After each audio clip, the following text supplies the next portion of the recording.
Pregnancy में पानी जाना यानी कि डिस्चार्ज होना नॉर्मल है या नहीं है, किस तरह का डिस्चार्ज नॉर्मल है, किस तरह का डिस्चार्ज नॉर्मल नहीं है, जिसमें हमें डॉक्टर से मिलना चाहिए।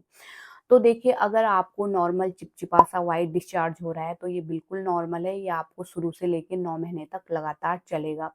लेकिन अगर आपको डिस्चार्ज पेशाब की तरह हो रहा है, कलरलेस है और या फिर उसमें से काफ़ी स्मेल आ रही है खराब, इसके अलावा अगर उसका कलर रेड है या फिर ग्रीन है, येलो है और इसके साथ-साथ आपको फ़ीवर आ रहा है और कोई प्रॉब्लम भी हो रही है, दर्द हो रहा है पेट के निचले हिस्से में, तो तुरंत आपको डॉक्टर से मिलना चाहिए। तो हरा रंग का डिस्चार्ज बताता है कि हो सकता है बच्चे ने अंदर पॉटी कर दी हो, कई केस में बच्चे उसको फिर स्वॉलो कर लेते हैं, निगल लेते हैं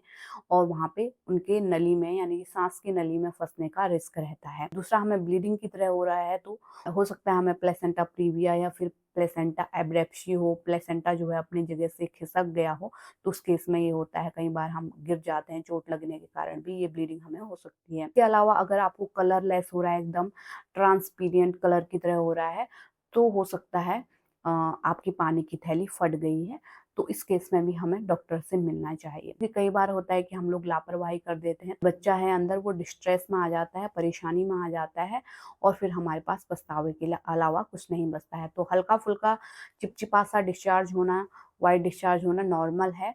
और अगर आपको काफ़ी पेशाब की तरह चल रहा है, पानी की तरह जा रहा है, तो ये नॉर्मल नहीं है और कलर उसका हरा, लाल और पीला है, तो ये भी नॉर्मल नहीं है। तुरंत आपको डॉक्टर से मिलना चाहिए। कोई भी सवाल है कमेंट में लिख सकते हैं और इसी तरह के हेल्पफुल वीडियो देखते रहने के लिए फॉलो कीजिए। Thanks for watching.